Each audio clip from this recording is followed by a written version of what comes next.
Good evening. My name is Claudette Brady, and I am Executive Director of Save Harlem Now. Welcome to part 3 in our series, The Road to Harlem, The Forgotten History of Black Manhattan. Tonight's episode is The Tenderloin's Black Bohemia. We would like to begin by acknowledging that the land we inhabit is the ancestral home of the Lenape and other indigenous people who have stewarded this land for generations. We honor their ongoing connection to this land and we pay our respects to their elders, past and present. A little about Save Harlem Now. Save Harlem Now was founded in 2015 to address the urgent need to preserve historic properties in Harlem.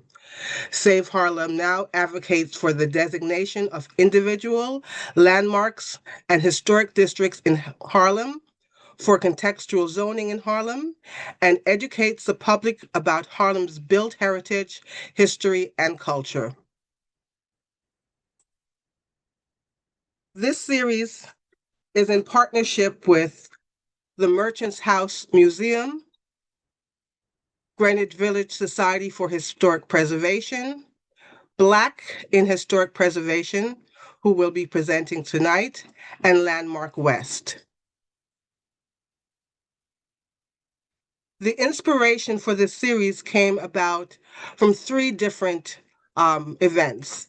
First was Greenwich Village Society's successful designation of the Jacob Day House in the village in what was Little Africa. Secondly, was Professors Erica C. Avrami and Kennedy Withers' Spring 2025 studio at Columbia University in search of Black Bohemia, reparative preservation in Manhattan's Tenderloin. The studio is part of a series of preservation studios developed by Professor Avrami that focus on cultural heritage preservation, specifically the Black experience in Manhattan. And last, James Weldon Johnson's book, Black Manhattan. As I said before tonight, our partner is Black in Historic Preservation.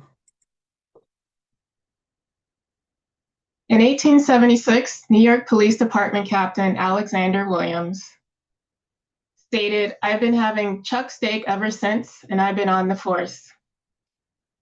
And now I'm going to have a bit of tenderloin."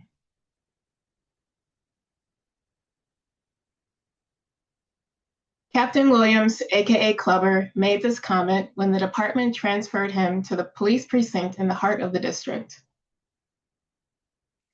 Captain Clubber, aka the Czar of the Tenderloin, gave the area that is now known as Chelsea, Hell's Kitchen, and the Garment District, and the Theater District the name, in reference to the increased number of bribes he would coerce business owners to give him in exchange for police protection of businesses there considered legal and illegal, especially the many brothels. In the midst of this extortion and vice were working class Black people attempting to survive and thrive through generations of white-led violence targeting them for no logical reason. It's a tender story peppered with a lot of white-led violence, including negative stereotypes of Black people and Black-led opposition to it all that lends itself to perhaps its obscurity in the larger narrative about Black people in New York City, for there would be no Harlem without the Black people of the Tenderloin. This is the story of Black Bohemia, specifically the search for Black Bohemia in Manhattan's Tenderloin district. Black Bohemia is taken from how one of its more famous residents described it, Mr. James Weldon Johnson of Lift Every Voice and Sing fame, in his book titled Black Manhattan, referenced as inspiration for this series and cited by last week's Village Preservation presenter Amanda Adam Lewis. So hello again, my name is Kennedy Whiters, and I'm the founder and program director of Black and Historic Preservation. I'm a preservation architect with over 20 years of experience and the founder and principal of two preservation studios, Studio KW Architecture and Preservation, and wrkSHap kiloWatt, which is home to Black and Historic Preservation. The story of little known and omitted Black history, which is white history, which is US history in New York City, is made possible by graduate historic preservation students at Columbia University and their Institutional Review Board approved or IRB approved research. Dr. Erica Avrami and I co-taught the students with the support of two teaching assistants in the required graduate historic preservation studio at Columbia in 2025 spring semester. Some of them might be joining us on break from being diligent researchers for their theses. And if yes, hello to all the students joining us. This studio is the continuation of a series that Erica developed that moves south along the island and began in Harlem. To this series, she applies a restorative justice research framework. So kudos to Erica for centering the history of Black people in New York City in this required preservation studio series.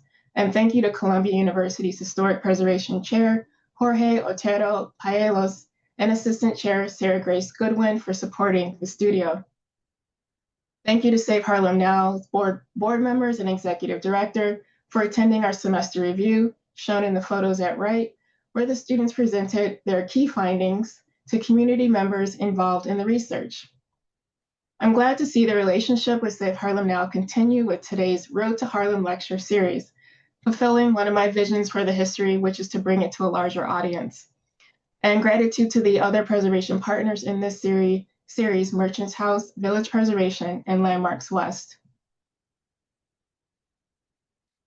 Thank you to our New York City neighbors who participated in this research with their valuable input in connector interviews with the students and the review of the final report, including Melanie Edwards, a direct descendant of the Nails brothers, Black business leaders of the Tenderloin, and James Weldon Johnson. Erica outlined a series of historic contexts that the students researched. From the context, they identified key findings about the Black experience in the Tenderloin. Because of the restorative justice research framework, the key findings were harms Black people experience from white-led violence in the Tenderloin, as well as the harm of the preservation field's lack of preservation of their lived experience in the district. Due to time, I will cover 5 out of the 6 key findings today. A key harm was the omission and preservation archives, such as landmark nomination forms, of Black people's achievements in this district, despite the illogical white-led harassment and white people's mischaracterizations of them, in other words, lies, making tonight's talk a reparative action in and of itself. From these key findings, the students developed in groups and as individuals preservation interventions, in other words, reparative action to address the aforementioned facts-based, research-based harms.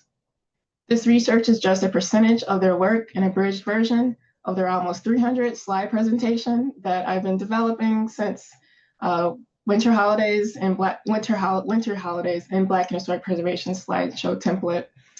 So I invite you to read the full report available via a link that Save Harlem Now will provide after today's event. So sit tight for about 90 minutes together of interesting history. To support the restorative justice research framework, I led the students in a 3-day workshop on restorative justice, giving them a crash course in the timeline of white-led violence that Black people have experienced and continue to experience in the US, emphasizing harm specific to the Tenderloin.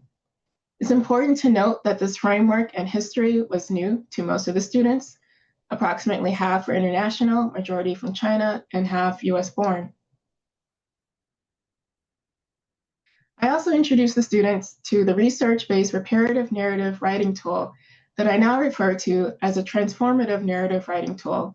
It's called the Tenets of Unredaction. My role in the course was as both a professional preservationist, and given the nature of Black people's collective experience in the US, I had a second role as a descendant in the broader definition of the word. Therefore, teaching in this course was an opportunity for me to assert agency by ensuring in the students' report and presentation that they documented the lived experiences of Black people in the Tenderloin with grammar and language that spoke directly about our Black forefathers and foremothers' lived experiences. It's a co-teaching model, collaboration with a Black person who is invested in this type of research to teach or co-teach courses that cover the diversity of the Black experience. It's a transformative action for more institutions to consider implementing to address past harm. The students integrated the tenets in their history communications, thus completing the piloting of the pledge to unredact the facts, history communication services. This pilot has been 3 years in the making, the outgrowth of 5+ years of me promoting the use of unredacted grammar and language to truly tell a fuller story about the lived experiences of Black people and attempting to engage several national and local nonprofits and house museums in this transformative justice storytelling tool for site interpretation. So again, thank you, Erica, for welcoming me into your classroom to co-teach and pilot the pledge in the Graduate Preservation Studio, and thank you to the students for their participation. Today's talk is a part of Black Historic Preservation's Member Talk series. We are happy to co-host with Save Harlem Now in this lecture series about the road to Harlem. Black and Historic Preservation is a resource by and for Black preservationists and heritage conservationists. Before I continue the talk, Michaela Donegan, our program assistant and also tech assistant tonight in progressing through the slides, will share a little bit about Black and Historic Preservation. Hi, everyone, and good night. Thank you so much for joining us today. I'm happy to talk to you guys a little bit about Black and Historic Preservation and some of the work that we do all across the country. On January 27th, 2021, with Nikita Reed and Kennedy, 2 Black women and 2 preservation architects, hinted at the launch of a new program with an Instagram post featuring the Black and Historic Preservation logo that Kennedy designed. The following week, in February, they co-launched the Black Preservationist Directory that Kennedy developed with the assistance of beta testers, fellow Black women in historic preservation, and the rest has been history. Since 2021, Kennedy has been the sole founder, growing the program's offerings from the Black Preservationist Directory to a job board, a grant, and a paid membership program that provides members and supporters access to resources such as the job board, and an opportunity to meet other members through quarterly virtual meet and greets, plus more. Our Preservation and Belonging Lab produces research and integrates the status quo in the preservation enterprise that supports a sense of belonging in the field. Our current team includes myself, a former fellow, I was a community partnerships fellow at the Maggie Walker National Historic Site, and our editorial board member, Marcus P. Smith, a history PhD candidate at UMass Amherst, and a founder of the Black Grassroots Heritage Conservation Network. So a little bit more about Black and Historic Preservation. Our core values highlight 3 things: Black agency and community. So our job is to highlight the past, the present, the contributions of Black people to historic preservation and historic conservation. 2, well-being and equity. So racial, pay, and gender equity. And lastly, preservation for all, making sure that we're able to educate Black preservationists and supporters about historic preservation and related topics relevant to Black experience and the importance of preserving Black heritage sites.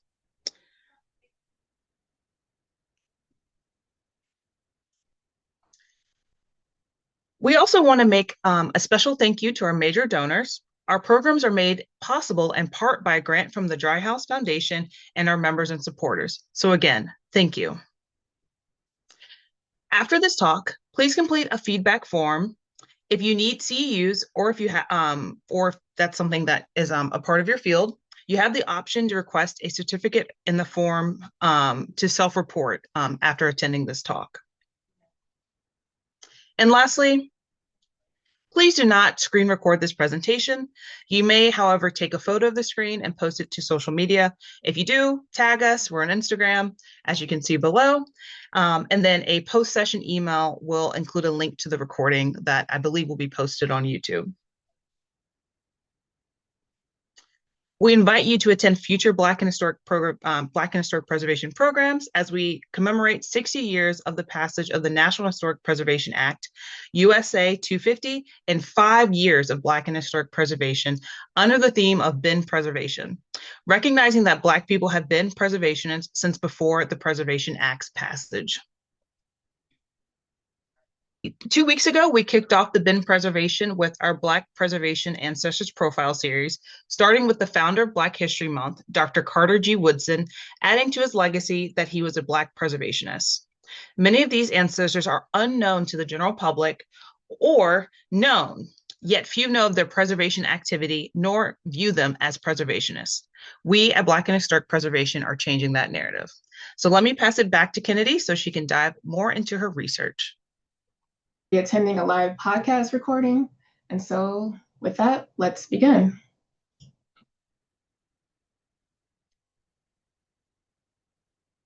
Today's talk has 7 chapters, concluding with a Q&A.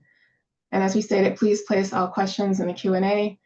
In lieu of an open chat, please place any resources you might think of, you want to contribute to this ongoing evolving archive about Black people in the Tenderloin, and place those links and resources in the Q&A as well. Okay, so chapter 1, an overview of the Tenderloin District. The period of inquiry extends from 1870 to 1920. In the mid-19th century, neighborhoods between 23rd and 42nd Streets and 5th and 7th Avenues defined the Tenderloin. However, the area referred to as the Tenderloin expanded westward and northward over time. This expanded area, highlighted in magenta, was the study area for the preservation studio. The map above shows the study area for the purposes of the studio, bounded by 23rd Street to the south, 59th Street to the north, 8th Avenue to the west, and 5th Avenue to the east. The studio developed this map of the Black population in the Tenderloin as of 1880. So we can see from this map that Black populations in the Tenderloin initially clustered between 24th and 38th Streets and between 6th and 7th Avenue. Later, we'll explore how the center of Black populations in the Tenderloin changed over time. By the late 19th century, the Tenderloin was New York City's most notorious entertainment district, offering a dazzling mix of high culture and vice. Spanning from West 24th to the high 30s, the area hosted world-class opera houses, grand hotels, and elite social clubs, alongside gambling dens, brothels, and saloons. Broadway was the heart of the theater district, attracting both high society and the underworld. In 1883, the Metropolitan Opera House opened at 1411 Broadway, solidifying the district's reputation as a cultural powerhouse, while West 29th Street became infamous for its lavish brothels serving a clientele that included wealthy and poor patrons. In December 1880, Broadway, between Union and Madison Squares, became one of the first electrically illuminated streets in the nation, paving the way for its transformation into, quote, the Great White Way. By the 1890s, theater owners embraced electric advertising, lighting up marquees along Broadway from 23rd to 34th Streets. These venues staged everything from highbrow performances to risque burlesque, reflecting the district's blend of refinement and revelry. This transformation was driven by factors like expanding transportation networks, the rise of the garment industry, and other economic forces that reshaped the area over time. Spatially, we see these vice industries of the Tenderloin concentrated along a commercial corridor of recreational establishments that ran along Broadway from the mid-20s to the lower 40s. Black men and Black women lived in close proximity to these businesses, informing access to housing and jobs, and their relationships with the district's majority white clientele. Today, the Tenderloin, as it was 100 years ago, does not exist. According to the studio's key findings, the Tenderloin was never fully claimed by any one group or industry. Even during the study period of 1870 to 1920, when it was home to a significant Black population. This neighborhood represents a space of conflict and negotiation, shaped by the competing forces of retail expansion, real estate speculation, industrialization, and white-led violence and displacement. The construction of large-scale infrastructure projects like Pennsylvania Station, along with the increasing centralization of industry in districts like the Garment District, marked the shift from mixed-use neighborhoods to specialized commercial zones. And the transition from horse-drawn streetcars to elevated rail, and eventually the subway system, reshaped the city's accessibility and population distribution. The Tenderloin was known by many other names at the time. White-owned media controlled the narrative, and they tended to characterize the neighborhood with names that evoke sin and desperation, such as the Burnt District. Social reformers coined the name, quote, Satan's Circus, to emphasize the vice they were hoping to eliminate. And the regions where African Americans began to gather had labels such as Black Chapel area. Eventually, the Black community was able to carve out their own space in a largely white neighborhood and redefine it as, quote, Black Bohemia, as coined by James Weldon Johnson during his time of living and working in the district. Black Bohemia was not one specific neighborhood, but instead a community and culture created by Black people across the Tenderloin.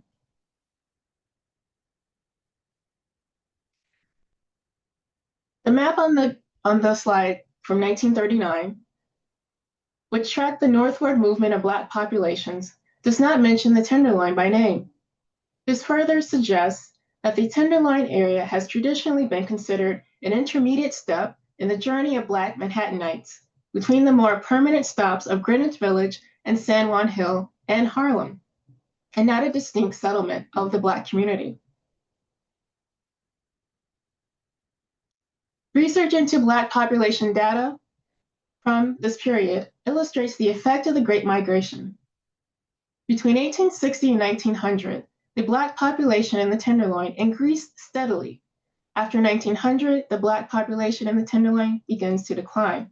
But even as the Black population of the Tenderloin was decreasing, the overall population in Manhattan, of the Black population in Manhattan, was growing at an even higher rate. This suggests that after 1900, other areas of Manhattan became the centers of Black migration. Between 1880 and 1910, the Black population in the Tenderloin area increased, and the white population decreased. The proportion of Black residents increased from 4% to 8% of the overall population. At this time, the Black population in New York City as a whole did not surpass 3% of the overall. This suggests that the Tenderloin represented a denser concentration of Black people than most of New York City. To understand why Black communities later formed in the Tenderloin, it's important to examine history that predates the study period, the 1863 New York City draft riot. This riot was a turning point in New York City's racial geography. The riot began as a protest of newly arrived Irish immigrants against the Civil War draft, specifically those exempt from the draft. 1, the wealthy white men, and 2, Black men, because the white-led US government did not consider Black men to be US citizens. Therefore, they were exempt from the draft. The riot quickly turned into a violent, racialized massacre of white men targeting Black New Yorkers of all ages and genders, especially in Lower Manhattan. One of the most horrific incidents was that these Irish immigrants set fire to the Colored Orphan Asylum located at 43rd Street and 5th Avenue. The 200 Black children and their teachers barely escaped with their lives before the white men looted and burned the building to the ground. In the aftermath, many Black families fled Lower Manhattan permanently, relocating northward or outside of Manhattan to escape future violence. White racial violence pushing Black residents into new, often marginal spaces in the city, continued a trend in the city. It helps us understand why the Tenderloin in particular emerged as a center of Black life by the end of the 19th century. Bromley fire insurance maps reveal that the Tenderloin housed a blend of residential, commercial, and entertainment establishments. While some spaces were dedicated to vice-related activities, a significant portion of the area also included hotels, retailers, and professional services. In 1867, as seen on the map on the left, much of the northern Tenderloin remained undeveloped. But by 1891, Residents developed the northwest portion of the Tenderloin as a mixed-use district dominated by stables with housing developed from tenement-style buildings to apartment buildings. In short, contrary to popular accounts, the Tenderloin was not simply a, quote, district of vice, but a mixed-use district. The introduction of New York City zoning laws in 1916 reprioritized the Tenderloin as a major commercial core, particularly influencing and accelerating the development of the already rapidly expanding garment district. High-rise loft buildings designed to maximize factory floor space replaced the tenements and row houses that once characterized the area, marking the district's shift from a working-class residential neighborhood to one designed for mass production. This transformation led to a clear segregation of land uses, with mass transit development also spurring this separation of uses as advances in steam and electric transportation reduced the need for stables and horses, further altering the urban landscape. In short, what had once been a mixed-use district increasingly focused on commercial development, pushing residential areas to the northwest, a land use pattern that persists to this day and contributed to the racial demographics of the district from mixed race to majority white. Discussions of Black people's progress in New York City have often overlooked the social, financial, institutional achievements of the Black communities of the Tenderloin, which, with much of this story, often placed only on the successes of Harlem in the 20th century. Let's take a look at this migration that led to Harlem. As this section will reveal, however, much of the existing Black institutional fabric of Manhattan, from churches and social organizations to pillar industries and businesses, can be traced to beginnings in the Tenderloin. While the physical structures of many of these nascent institutions no longer exist today, their legacy survives uptown. For example, Black social organizations left the Tenderloin by 1920. However, their relocation afforded them new opportunities to continue supporting the Black community in Harlem for decades to come. This migration from the South led to a shift in the location of various Black service organizations. The timeline highlights the longevity and presence of several key organizations, such as the St. Christopher Club and the Colored YMCA. Over time, a clear migration pattern emerges, with these organizations founded in the Tenderloin and eventually establishing themselves in Harlem. The movement shows how they responded to the increasing needs of Black Jim Crow refugees arriving from the US South, escaping white-led race-based hate and violence there, only to experience it up here in the North. More on that later. While the Black community worked tirelessly to maintain community cohesion in the face of white-led displacement in Manhattan, they still experienced community dislocation. Many of the Tenderloin's churches clustered in Harlem. The movement of Black churches is just one example of later Black institutions being seated in the Tenderloin.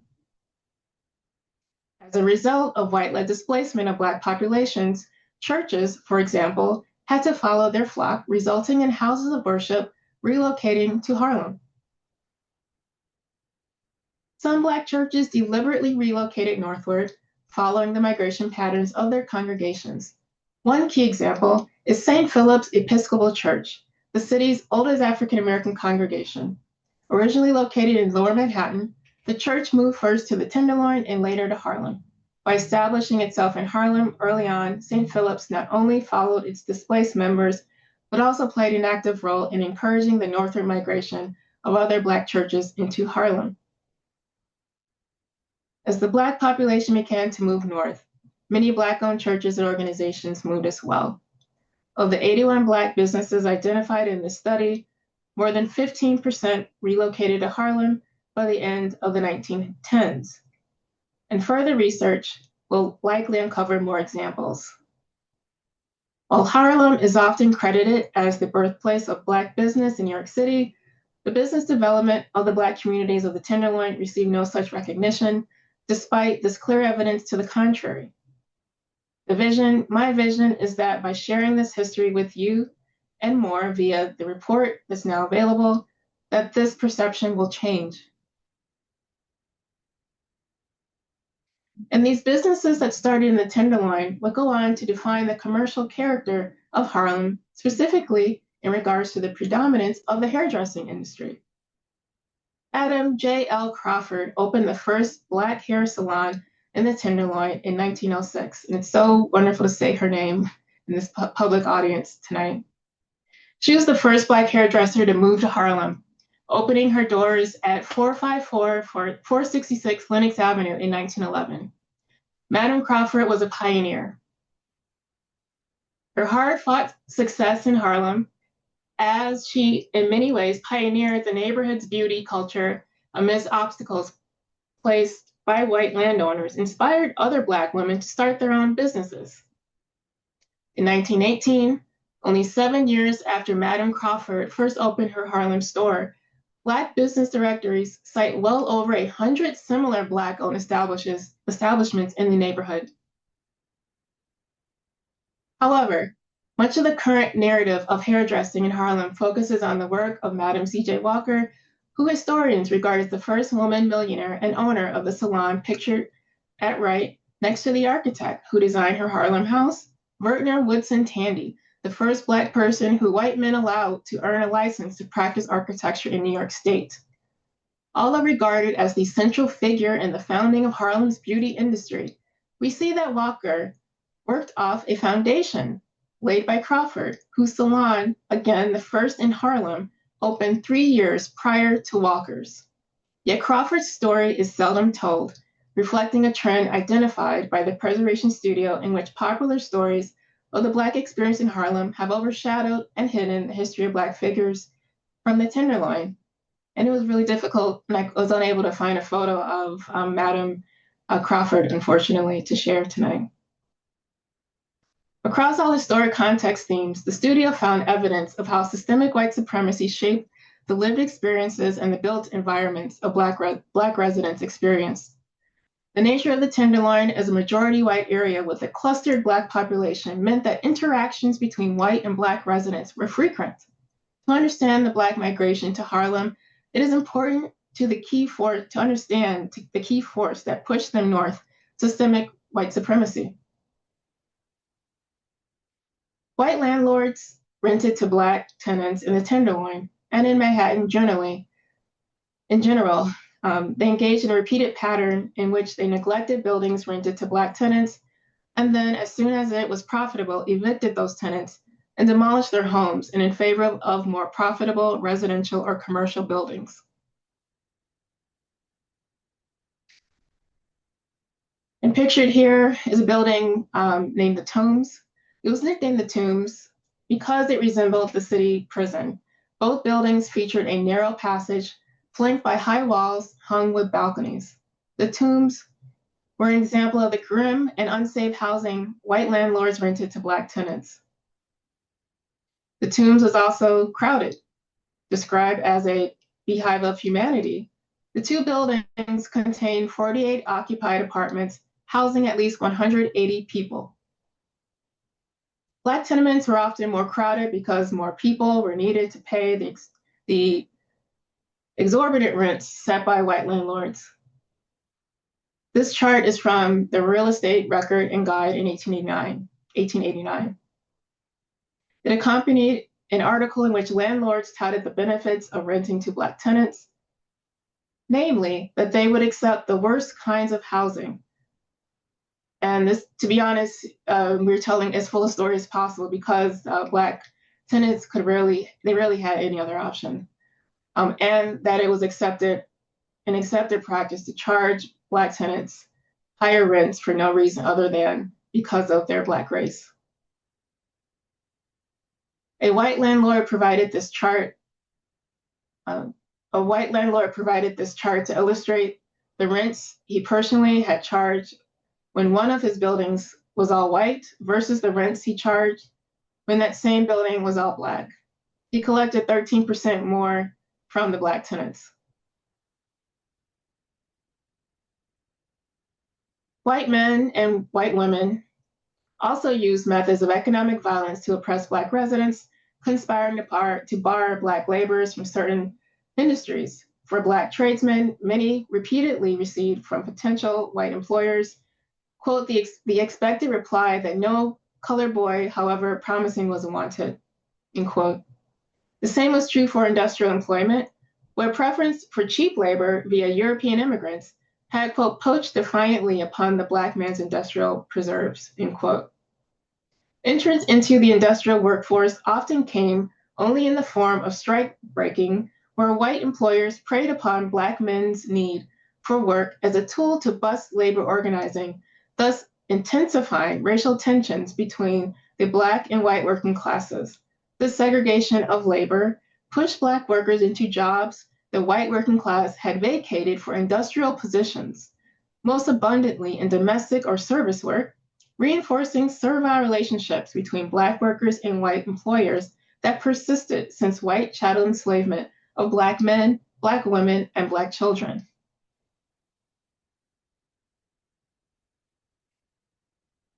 From 1880 to 1920, the highest single profession among Black men in the Tenderloin were waiters, presumably hired by the many clubs, theaters, and restaurants of the district.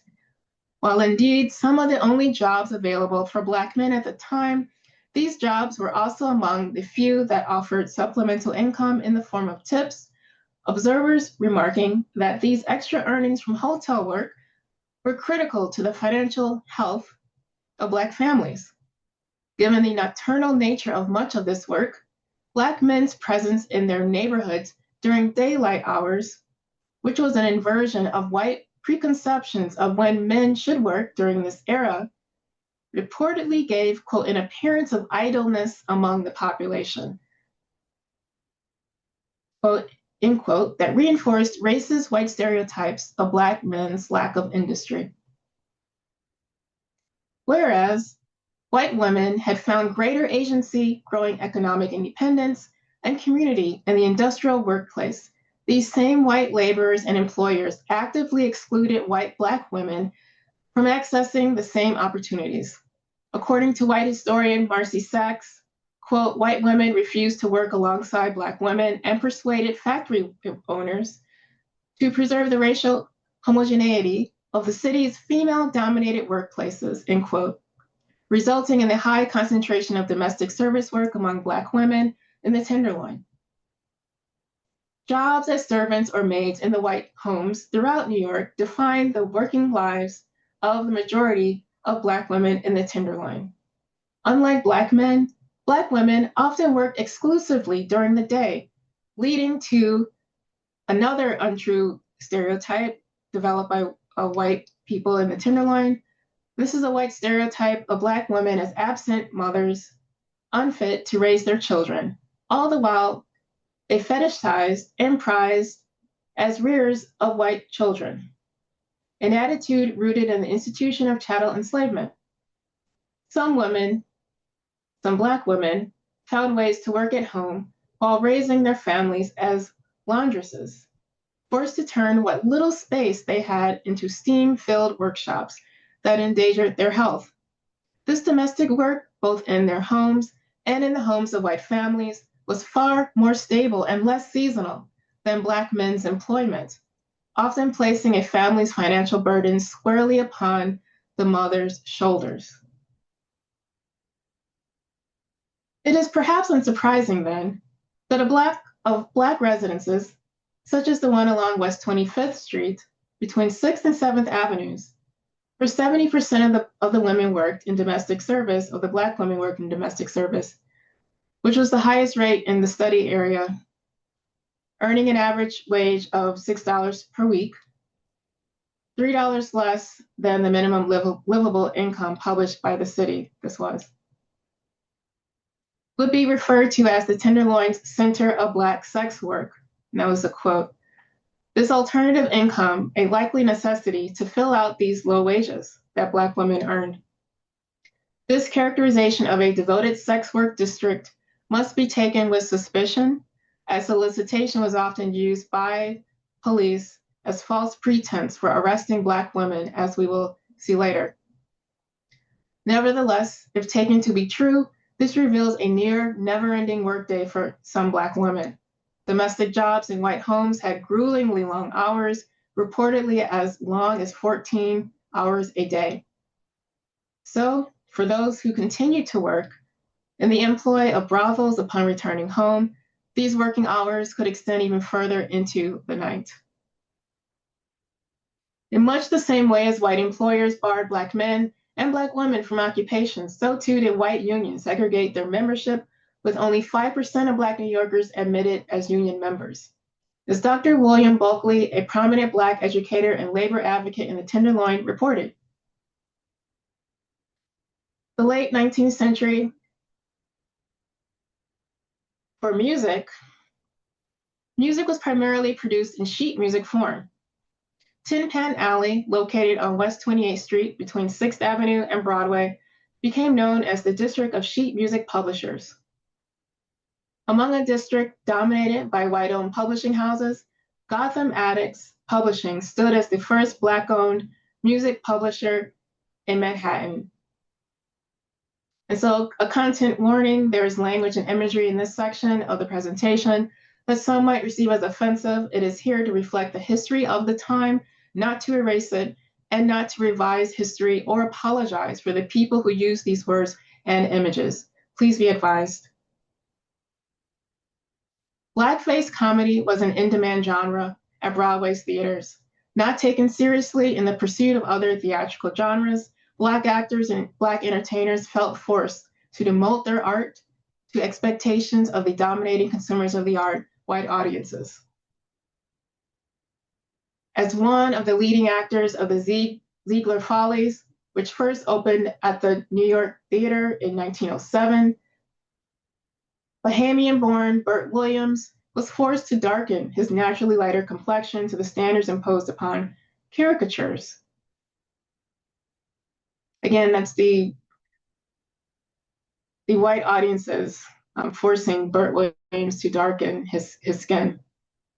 Submitting to these caricature roles allowed for some actors like Bert Williams of the Williams and Walker Company to attain enough footing in the industry to establish independent practices, slowly freeing themselves and future generations of Black actors of the racist expectations imposed by white publishing companies. Like music publishers across the country, white-owned music publishers in Tin Pan Alley published racist illustrations of Black people on their covers with disparaging comedic songs that perpetuated harmful stereotypes. For example, M. Whitmark and Sons published a song called All Coons Look Alike to Me. Black performer Ernest Hogan also performed this song at white-owned Broder Schlamm music publisher at 39 West 28th Street. These are just a few examples perpetuating the harmful, racist idea of phrenology, as well as labeling Black people as prone to unwarranted acts of violence and mismanagement of money. Despite the fact that Black entertainers created many of these songs, in part or entire compositions, the systemic white supremacy entrenched in this industry and era and perpetuated by white publishers is inherently clear.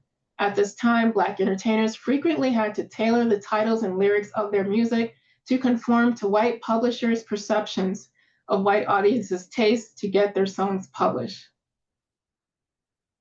The copyright dispute between Bert Williams' song Doradine and Ma Angeline, put forth a white composer, reflects how systems of copyright law historically failed to protect Black artists and failed to deliver justice.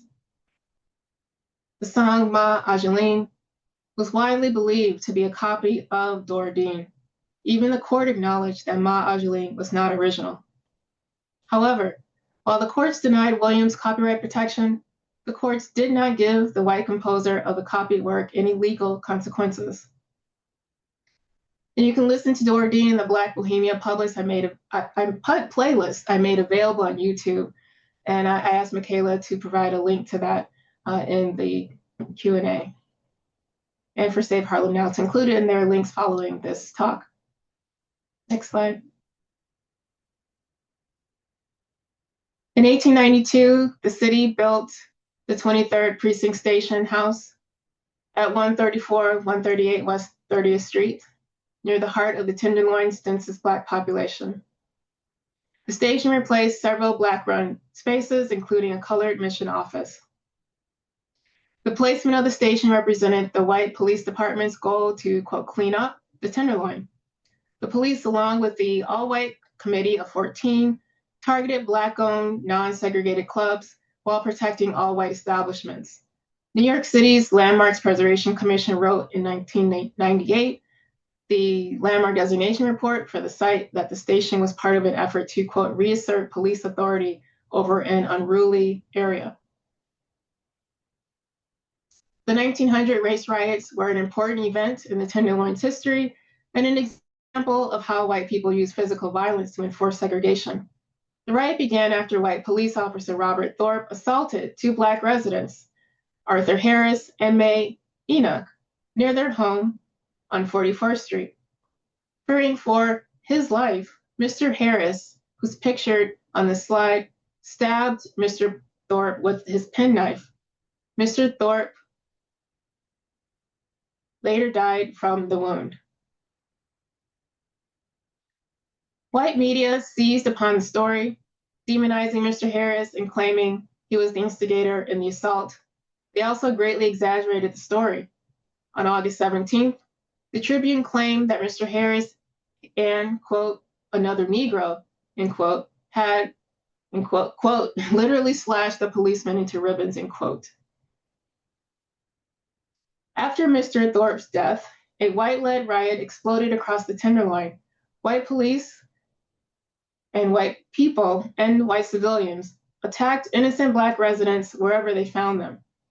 White rioters called out the names of Black entertainers, maybe the only Black people whose names they knew, and called for them to be killed. White men pulled from a streetcar a Black woman named Lavine Johnson and beat her in the street. The contribution of the white police force to this riot cannot be understated. Black survivors of the riot said police officers were responsible for the harshest beatings.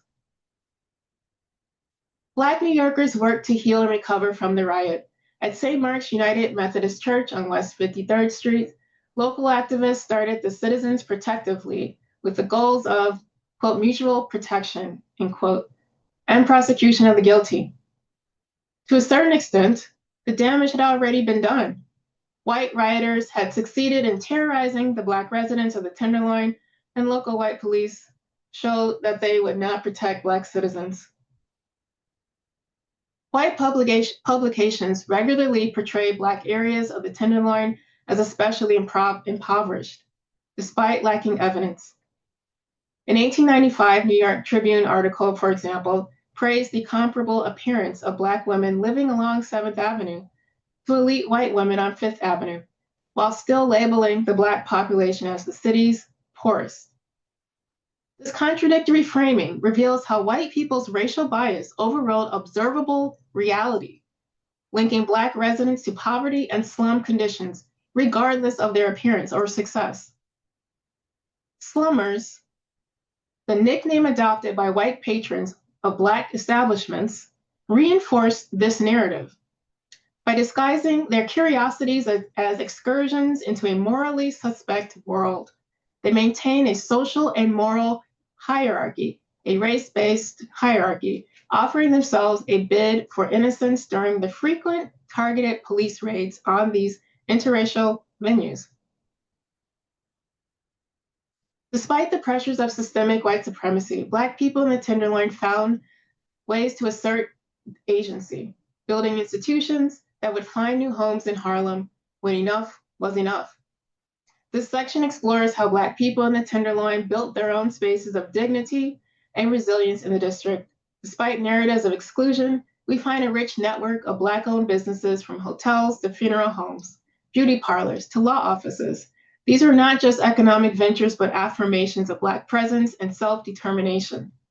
The Tenderloin, as shown in these maps, was a cradle of Black enterprise and challenged the myth of white monopoly on commerce and space that you'll see in the maps in these slides. In 1895, the white-owned New York Tribune published an article about Black residents of the Tenderloin that included the following quote: "All of the business of the quarter is in the hands of others. There is hardly a Negro who has even the tiniest shop or store," end quote. The studio's research has found this claim to be absolutely false. As early as 1892, the Black-owned New York Age reported the addresses of dozens of Black-owned businesses in the Tenderloin that sold its paper. Early Black business directories, such as Mann's Afro-American Directory and Guidebook for Greater New York, published in 1904, cite a multitude of business enterprises owned and operated by Black men and Black women in the Tenderloin. If anything, we can rightly characterize the Tenderloin as a burgeoning Black business district, since the studio's research uncovered more than 80 Black-owned enterprises within the neighborhood. The emergence of these businesses at the turn of the century is all the more remarkable given the aforementioned systemic white oppression of the district's Black residents, and represented the aspirational possibility that Black workers could reclaim a right to space and labor that white enslavers had legally and bodily denied to them only a few decades prior. And we see, too, a great diversity in the types of businesses that call the Tenderloin home, with 51 independent retailers, these being businesses such as barbers, undertakers, doctors, lawyers, laundries, and grocers, 20 Black-owned bars, restaurants, or hotels, several labor organizations, and early Black corporations such as the New York Age.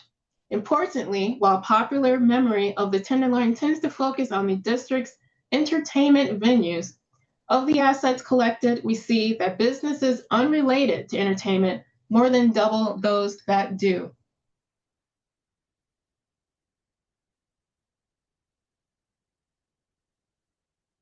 While many of the business assets mentioned only in advertisements and directories, there are several notable exceptions that have rich histories yet untold.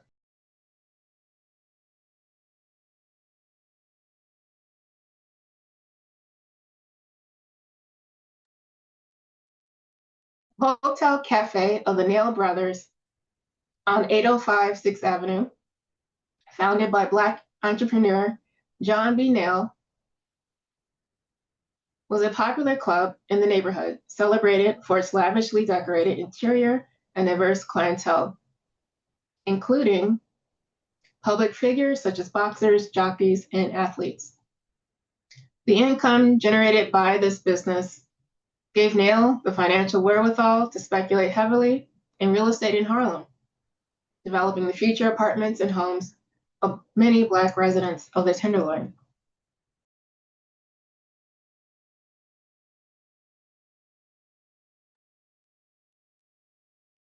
John C. Thomas, founding member of the National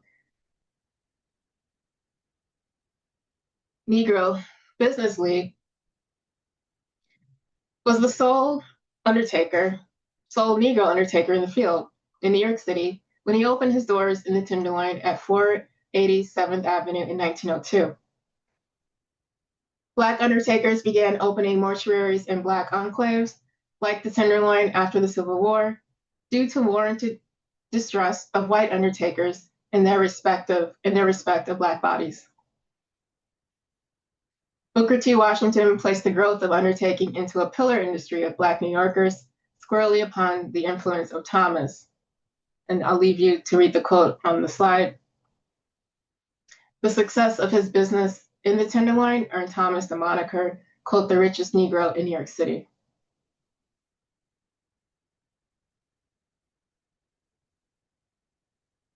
Frank Wheaton was the first Black lawyer to graduate from the University of Minnesota Law School in 1894, and the first to be elected to its state legislature 4 years later. He opened one of the few Black-owned legal practices in New York City in 1905, his office located at 357 West 54th Street. He represented Black victims of white racial violence and was known to collaborate with James Curtis, the only other Black lawyer in the Tenderloin and future ambassador to Liberia. In 1908, J.L. Crawford, a Black hairdresser from Virginia, made history when she opened her hairdressing and beauty parlor on West 59th Street, reported by historians of the Federal Writers Project in the 1930s as, quote, the first Negro establishment of its kind in New York City, end quote. Her business grew over the ensuing years, Crawford eventually supporting a staff of 5 Black employees. In addition to the formation of businesses, Black workers in the Tenderloin resisted white men and white women's harmful discriminatory practices through the formation of their own Black unions to reclaim control of their labor. These unions ran the gamut from dressmakers' collectives, hotel and bellman associations, clubs dedicated to the growth of Black businesses, and entertainment unions. Many of these organizations gathered here at Lyric Hall, referred to later as Bryant Hall, between West 41st and 42nd Streets. This venue, also the location of Ida B. Wells' public testimony in 1892 against lynching in the South.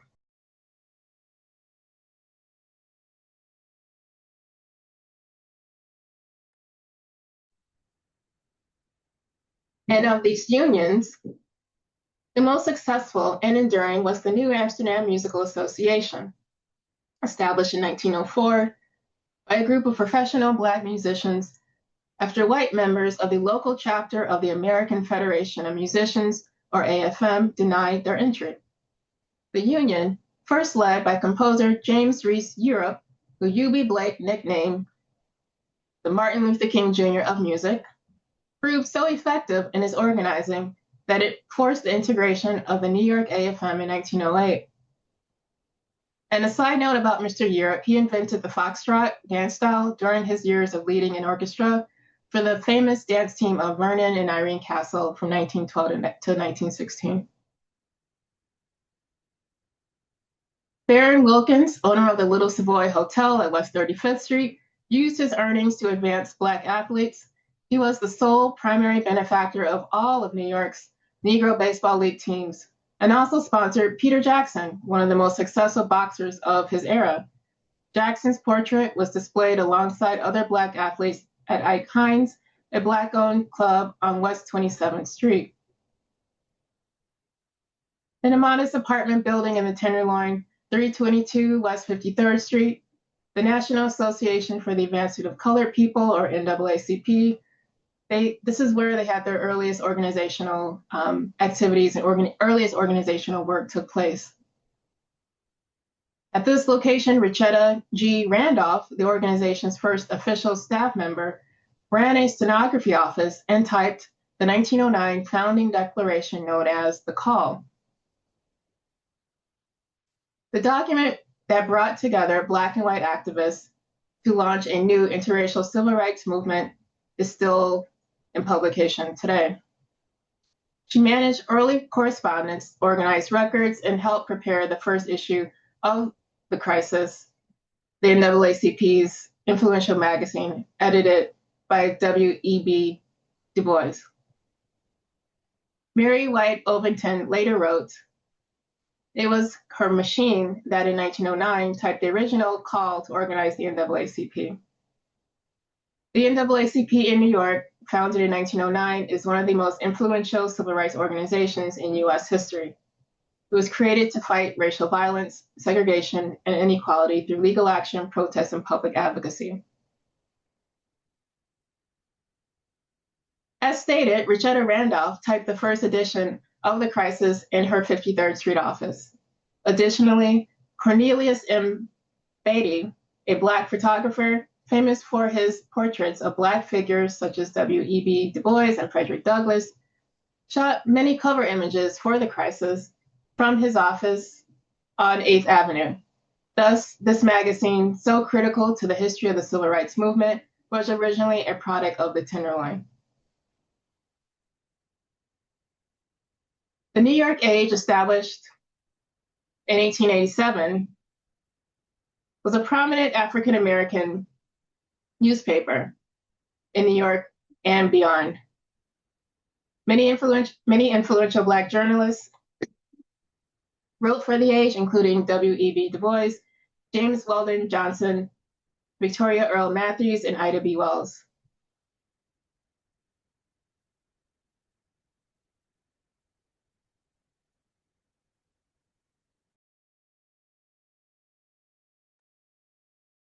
As early as 1892, the newspaper was sold at Black-owned businesses, particularly barbershops, across a wide area of the Tenderloin.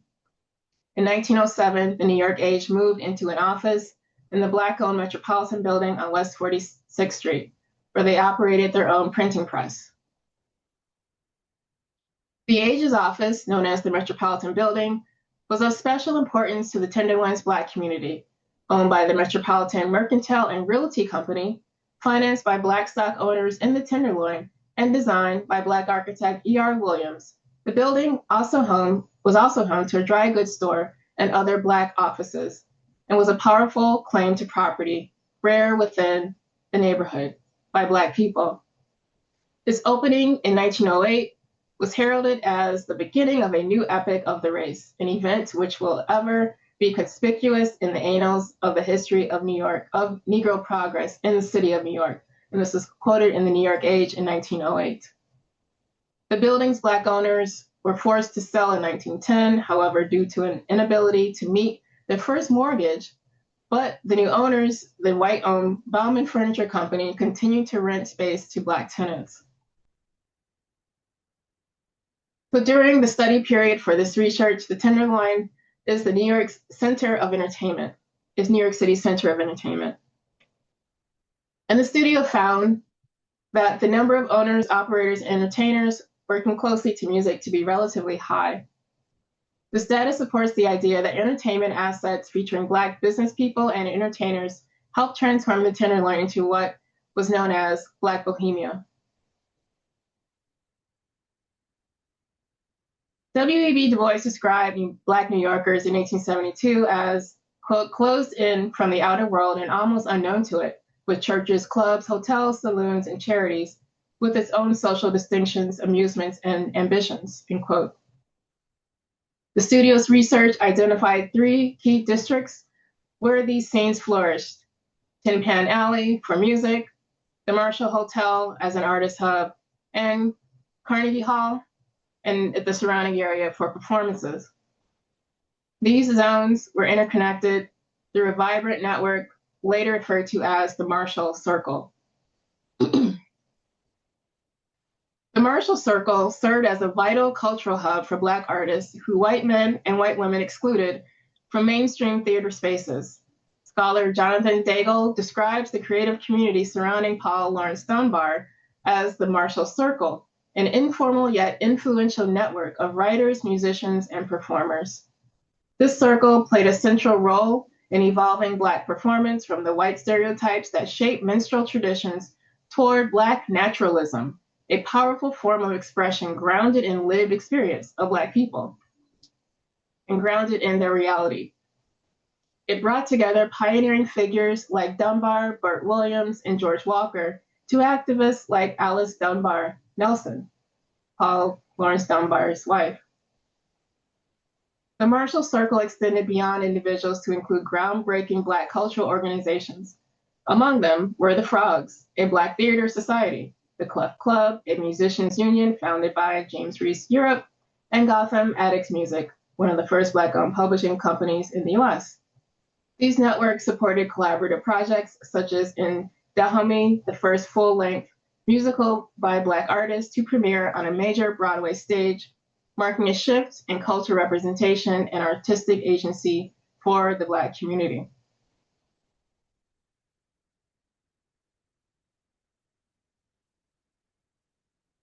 Scott Joplin arrived in New York in 1907, moved into a house at 128 West 29th Street, right in the heart of the Tenderloin, the theater district, Tin Pan Alley, and Black Bohemia.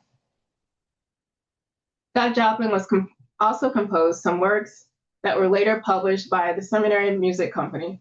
After that, when Scott Joplin moved to 252 West 47th Street, he formed the Scott Joplin Music Publishing Company with his common law wife in 1913. Black people owned and founded through the merger of 2 companies, the Gotham Music Publishing Company and the Addicts Music Publishing Company, Gotham Addicts Music. And if you haven't guessed it already, yes, the Addicts is taken from Crispus Attucks. This slide shows the timeline formation and movement of the company's location within the Tenderloin. Gotham Attics lasted 5 years and had its peak year at 1908 with 12 items deposited for copyright. In 1911, the owners sold the company to a song shark, unfortunately, ending its operation. The earliest site of the Attics Publishing Company was located at the corner of 31st Street and Broadway. There is one illustration from the New York Public Library that we can see its overall historical building sense. And that's the illustration at the bottom corner of the slide. And at 42 West 28th Street is the site where Gotham Company located before the two merged into one. And it was also the first location of Gotham Attics Company. The building on the site is extant today, still is in existence today, with the facade altered. And excuse me, the 1940 tax photo in the middle is showing what it looked like in 1940.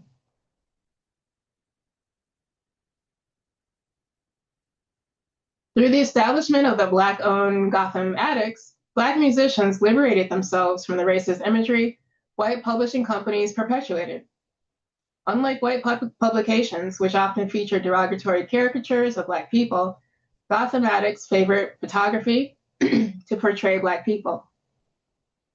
They generally preferred this method to illustrations because they could ensure an accurate depiction of themselves. So again, this is asserting Black agency and self-determination of perception and of self. And a fun fact about this perception, Frederick Douglass preferred photography because of the ability to control one's image or agency over perception, so much so that he was the most photographed man of the 19th century. Sheet music published by white-owned companies often featured these derogatory caricatures, setting a widespread trend in visual culture. For example, Shapiro, Bernstein, and Von Tilder's poster features Burt Williams and George Walker, who later helped establish the Black-owned Gotham Attics Music Company, allowing greater creative agency than white publishers allowed. Still, despite its efforts to challenge racial prejudice, the company faced pressures from white audiences to include racist imagery to remain commercially viable, as seen in the contrasting examples of Gotham Attics produced covers at right on the screen. Worth's Museum was the first place where Black performers were able to gain professional stage training, and one of the pioneering Black musicians and composers, Bob Cole, was the head of this institution. This location was also later the famous Haymarket site, as you can see from the 1891 and 1902 map comparison at right. In Dahomey was a production that broke barriers for Black creatives. In 1903, it became the first full-length musical on Broadway, written and performed entirely by Black people. Although some characters were still in blackface, the production included more realistic Black characters and criticisms of African imperialism. Performers George Walker, Burt Williams, and Ida Overton Walker led the cast. Will Marion Cook arranged music, and Paul Laurence Dunbar wrote the lyrics. Actors performed in Dahomey for the first time at the New York Theater on West 44th Street. Another group that claimed Black space on Broadway was Dabney's Syncopated Orchestra, conducted by Ford Dabney, a founding member of the Clef Club. In 1916, Dabney's orchestra made history as the first Black musical group to perform regularly in a Broadway theater, the New Amsterdam Theater and Rooftop Garden. Their music was an important frontrunner of Black innovation in jazz music. Established in 1919, Will Marion Cook's New York Syncopated Orchestra reclaimed the narrative of Black music. Made up entirely of Black musicians and singers, the orchestra performed music from various eras of Black culture and was even advertised as educational for the public, both Black and white. They performed across Manhattan, notably at the Manhattan Opera House and the 44th Street Theater in the Tenderloin. Although the orchestra was dissolved in 1921, Their overseas tour played a leading role in introducing Black music to the United Kingdom, where their influence is still celebrated today. Black-led healthcare was limited during the study period. However, the first Black person to receive a medical degree in New York City, Dr. Eugene Percy Roberts, established his practice in the Tenderloin in 1894. Though he was called, quote, the Dean of Harlem Physicians later in life, Dr. Roberts had several office locations on West 53rd Street, where he practiced for 23 years before relocating to Harlem in 1917. In addition, Black nurses like Elizabeth Tyler, Edith Carter, and Jessie Sleet Scales served communities throughout New York City, including the Tenderloin, establishing trust and bringing empathy and compassionate care to their patients. There are also leaders in the Black community in other areas in addition to healthcare. William Buckley, mentioned earlier, was an educator, civil rights activist, and social worker in New York City in the early 20th century. He is best known for founding the Committee for the Improvement of the Industrial Coalition of the Negro in New York, one of 3 organizations that later merged to become the National Urban League. William Buckley became the principal of New York City Public School 80, or PS 80, in 1901. PS 80 was considered, quote, the colored school number 3 in the Tenderloin. To ensure that working class Black individuals, especially adults, had access to educational opportunities, Black adults organized evening schools, vocational programs, and literacy initiatives. In the fall of 1905, William Buckley opened an evening school at PS 80 for students over the age of 16. Many of them worked during the day to earn a living and attended classes at night. The following year, due to growing demand, the program moved to larger quarters at PS 61. Students not only learned English and English to foreigners, but also stenography, mechanical drawing, bookkeeping, dressmaking, millinery, cooking, and woodworking. While figures like William Buckley and Dr. Eugene Percy Roberts remain relatively unknown, the contributions of many Black women to the Tenderloin have been even more overlooked. In 1895, Susan Elizabeth Fraser, a substitute teacher at PS 80, was denied a position due to her race. She sued the New York City Department of Education and won, becoming the first Black teacher in a New York integrated public school. Ida B. Wells Barnett, a journalist, educator, and leading anti-lynching activist, co-founded the NAACP, distancing herself from the organization, however, in part because leadership took credit for her work and sidelined her for advocating for Black women's rights. On January 28, 1917, over 10,000 Black men, women, and children marched silently down Fifth Avenue in Manhattan. They carried no instruments, shouted no chants, only signs, banners, and the weight of their collective grief and defiance. This was the first mass Black-led protest march in U.S. history, organized by the NAACP in response to the East St. Louis, Illinois massacre, where a white mob lynched, beat, and burned hundreds of Black residents just weeks earlier. This protest was not only about East St. Louis, it was about the national pattern of white-led anti-Black violence, including the riots we discussed and mentioned in the Tenderloin. This riot reframed Black respectability as resistance, and it showed that mass public protest was possible, powerful, and moral. Leading up to the 1917 march, and even earlier, white ownership of spaces like Carnegie Hall bucked against the norm and welcomed integrated audiences. So this slide is actually from a longer historic context called Being Black in White Spaces that I cut for time. But please read it, read all in the report, read the report in its entirety. I'm including it here to note what was occurring concurrently with Black agency, which was white-led integration. And of all the history uncovered in this studio, this Carnegie Hall relationship to integration was my favorite. Second is the Negro Baseball League history that I showed earlier, that a student who's unfamiliar with the Negro Baseball League, they nonchalantly shared with the class towards the end of one studio session. And I was like, oh, you're talking about the Negro Baseball League. And so that was a really pleasant surprise to hear and to learn about the district. And then third, the history about Madam Crawford, but they were all pretty much at the top. constant discovery of history unknown. In the years leading up to and following the 1900 white-led anti-Black race riot, again, it was a Black man shooting an off-duty plainclothes white police officer in self-defense. Carnegie Hall hosted public speeches, rallies, and forums organized by groups like the Afro-American Council and later the NAACP. Speakers included figures such as Booker T. Washington, pictured here, and W.E.B. Du Bois. These leaders used the platform to denounce racial violence, advocate for Black education, and call for federal protection of Black lives. Unlike the hostile streets inside Carnegie Hall, Black and white New Yorkers shared a space. Carnegie became a space where Black thoughts were made visible even to elite white audiences. This was a form of white-led integration made possible because it happened within white-owned institutions. But when Black-owned establishments tried to integrate, the police and white-led organizations, which were comprised of their fellow white neighbors, targeted them.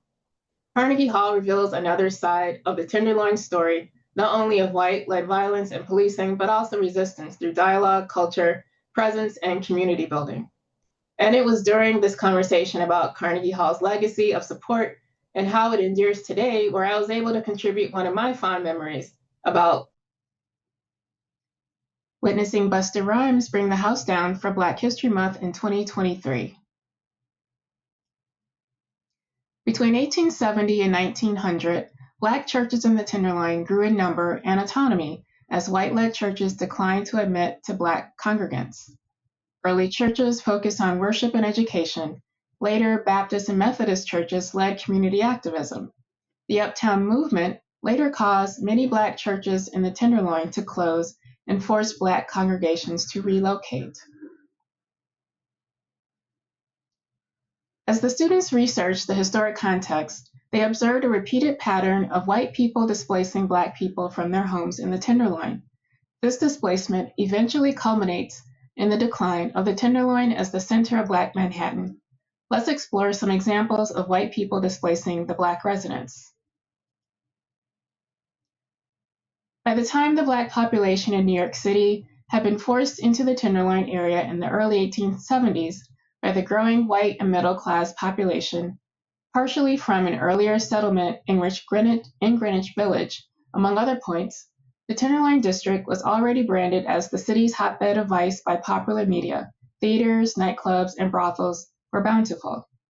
Settling in the Tenderloin furthered the racist depictions of Black people in New York City as a depraved people, although it was one of few housing areas available to Black people in the city due to segregationist real estate practices.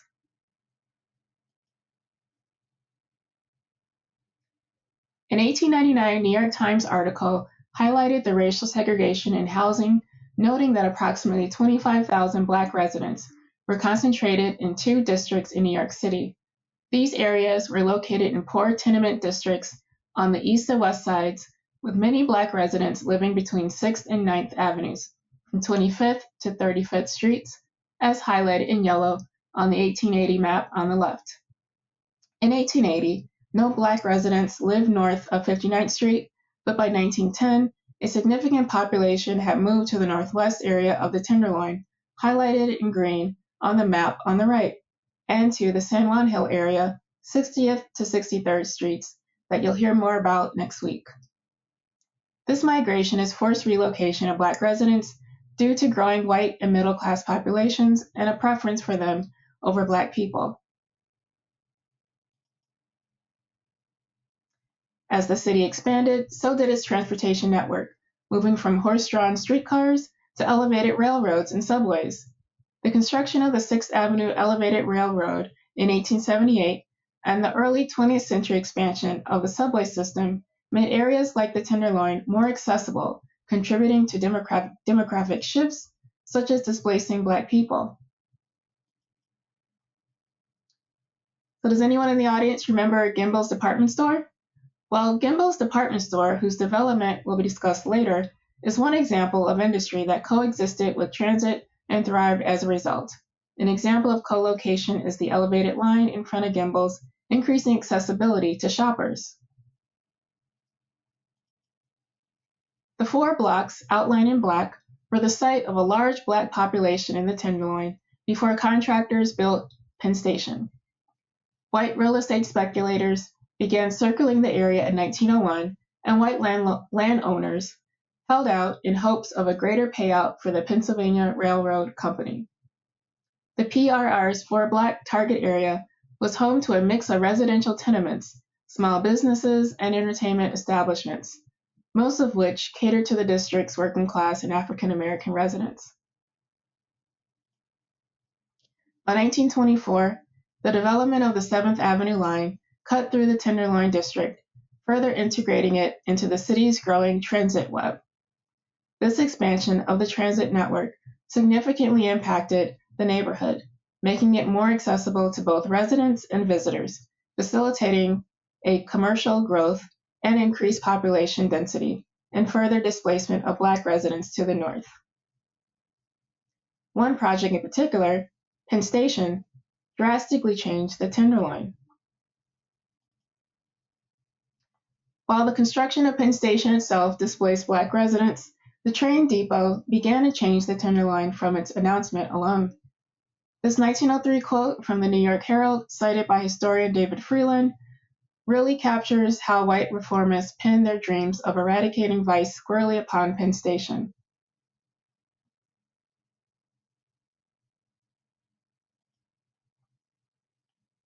Macy's establishment of their Herald Square location at 151 West 34th Street in 1902 was a manifestation of this promise. Although built before the completion of Penn Station, this move northward by Macy's was preemptive. Its proximity to the future site of the rail yard can be of little coincidence, likely to draw commercial traffic from this future transportation hub.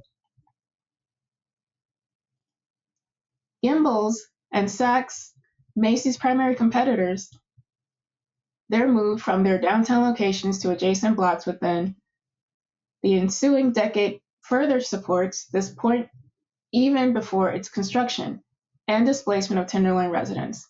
The very idea of Penn Station changed the neighborhood's commercial landscape.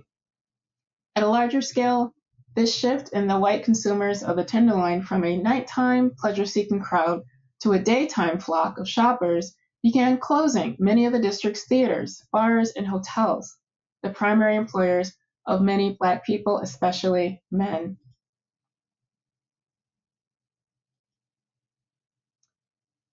While Macy's hired Black workers and served Black customers, this was not always true of the other department stores. Saks staff refused on principle a Black shopper's request to try on a hat in the store, sparking outrage and calls to boycott the store in the Black press. The article's title, Another Incident, implies that discrimination in shopping was becoming a more frequent occurrence, and the Tenderloin in general was becoming an environment more hostile to Black residents. These maps, based on the Sanborn Insurance maps of 1880 and 1911, demonstrate the spatial change that white developers enacted on the previously Black blocks of the Tenderloin. After construction of Gimbels and the below map, the block was completely transformed from a residential neighborhood where many Black people lived into a commercial district that was hostile to Black shoppers. The sheer force of white-led development had all but erased the historic fabric of the Tenderloin. Erasure of existing fabric was one of the stated goals of the white developers of department stores like Gimbels. This ad from the New York Times, labeled Gimbels, the realization of an ideal, exemplifies this goal, the ideal being a department store instead of a residential block. The students identified the construction of Gimbels as the development project which displaced the greatest number of Black people during this period, 526 people. In 1880, this block was 48% Black. In 1910, after Gimbels' construction, not a single Black resident remained. These maps highlight the displacement of Black social clubs and organizations in the Tenderloin from 1870 to 1920. Black organizations face strong suppression from the white elite, often operating informally or underground, thus not maintaining historical records and archive. In contrast, elite white clubs had strong institutional backing and extensive documentation. The maps show the historical presence of these Black social clubs and how, despite their importance to the community, they were largely erased over time. White-led development pressures forced some Black churches to abandon their original locations. For example, the white developers responsible for developing Penn Station demolished North Presbyterian Church for the station's construction. White-led city government demolished Little Baptist Church to build the Tenderloin police station, part of a broader urban development plan. And so closing thoughts. As I finished preparing this slideshow, what dawned on me was a pattern, a repetition of common archival sources for the information in the studio's key findings. And I realized that this hidden history was actually hidden in plain sight. And while James Weldon Johnson in detail archived Black life in Manhattan's Tenderloin in Black Manhattan, few still know about this history until now. But why hidden? Why has this history been hidden? Why did people hide, dismiss, omit this character of New York City's Black history, this chapter of New York City's Black history? Telling the story of the Tenderloin shines a shadow on a paragon of preservation, Penn Station, as a central figure of white violence and harm against Black people in Manhattan. Why hidden? Well, telling the story of the Tenderloin, one that includes harmful, abusive experiences white people inflicted upon Black people, casts a shadow on its offshoot, Harlem. It is a narrative that seeded the more popular narrative to tell of the Black experience in New York because it omits the white-led trauma that led to its existence that we place on a pedestal, the narrative of the Harlem Renaissance. However, what is a Renaissance without that which catalyzed its existence? The reality and my key takeaway as co-faculty of the studio is that there is no Harlem Renaissance without the continuation of Manhattan's Black life in the Tenderloin and the lived experiences of the Black people who survived and found a way to thrive in the Tenderloin.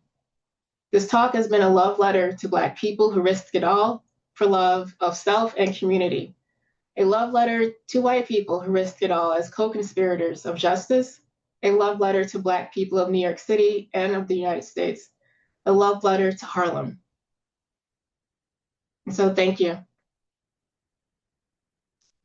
And the last slide is a QR code you can scan to access the full report that we just published with support from Columbia University's Graduate School of Architecture, Planning, and Preservation. So thank you so much.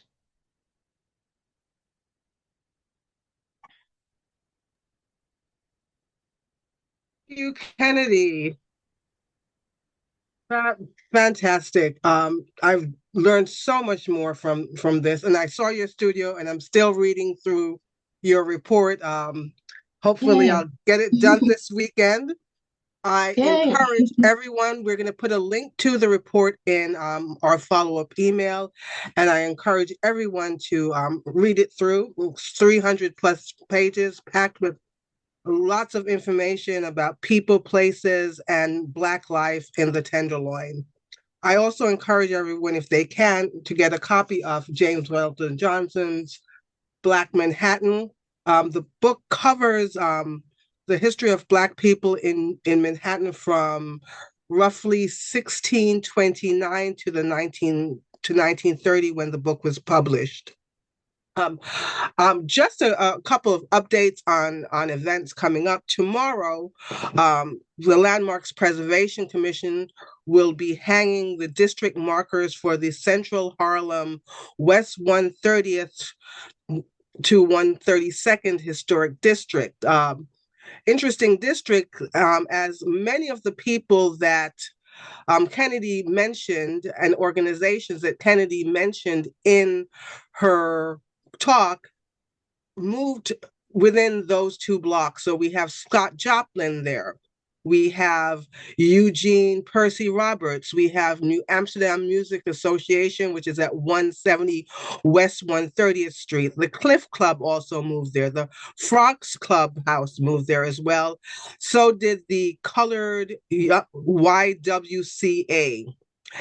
Also within the district is the building where the March on Washington was planned at 170 West 130th Street. The marker event starts tomorrow at 10 o'clock at Friendship Baptist Church. If you're able to come, we'd love to see you. On March 20th, we will be hosting a talk with David Leverin Lewis, the Pulitzer Prize winning author of two or three biographies on W.E. Du Bois. And so the talk is with David Leverin Lewis and Victoria Christopher Murphy, who wrote the book Harlem Rhapsody, which is it's a historical fiction about the relationship between Jessie Redmond Fawcett, one of Harlem's Renaissance most prolific writers, and probably one of the least known, and her relationship with W.E. Du Bois. She was the editor of the Crisis magazine. Langston Hughes referred to her as the midwife of Harlem writers. So that will be March 20th at the Schomburg, and we'll be sending that information out in a newsletter. We invite you to join us next week for our last program in the series, San Juan Hill with Landmarks West. I see no questions in the chat. So with that, I will say good night, and I look forward to seeing you all again. There's one question that's asking the steps that. Oh, there, it just popped up. Is there an excellent body I've repeated? Okay. So what are the steps that can or will be taken to bring to light the hidden history of the Tenderloin? Oh, hi, Wayne. Yeah, thank you so much for asking. So the students, a component of the report are their proposals that are reparative actions to make sure this history is not hidden. So I encourage you to take a look at that section in the report. Proposals such as public art, the digital walking map, and so it's in essence, like I said, it's a love letter, and it's also a gift of suggestions to contribute to community members. Also, it's a crowdsource ideas for us to bring this history out of the shadows. Write a landmark preservation nomination form for some of the many buildings that the students found that are not a part of our collective public memory in our municipal archives, which is in the landmark nomination process. So yeah, please check out their well-detailed and researched and creative report there. Thank you for asking. Okay, and not a question. Thank you, Lorraine, for your comment.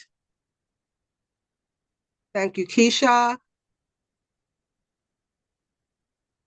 Okay, so thank you so much, and I hope to see you tomorrow if you can make it, and again next week, Thursday, at the same time, when we, in partnership with Landmark West, present our program on San Juan Hill. Good night, everyone, and have a good evening. Eric. Oh, Eric, one question about Eric Washington. More. Is it okay if I answer? Oh, yeah, go ahead. Oh, okay. Yeah. Hi, Eric. Thank you for joining. And Eric is one of our invited historians to meet with the students, provide more information for research. And he's asking if we know if there are RFEs, which are requests for evaluations, which is the initial step for the New York City Landmark Preservation Commission, the nomination process for landmarking sites in New York City. He said, asking if there are any afoot of any of the sites. So unfortunately, RFEs are not the commission, they don't make them publicly available for researching, but that was a question that we explored in our studio process. So unfortunately, we do not know. And we have Imani Scott. Hi, Imani. Imani is the current president of the New Amsterdam Music Association, the oldest Hey! African-American music association in the country. Fabulous. I hope to Yeah, see you tomorrow, Imani. yeah, fabulous. Okay. Any more? Let's see. Let me see if there's any more that rolled in. I think that's it. Okay, I'm going to say good night one more time.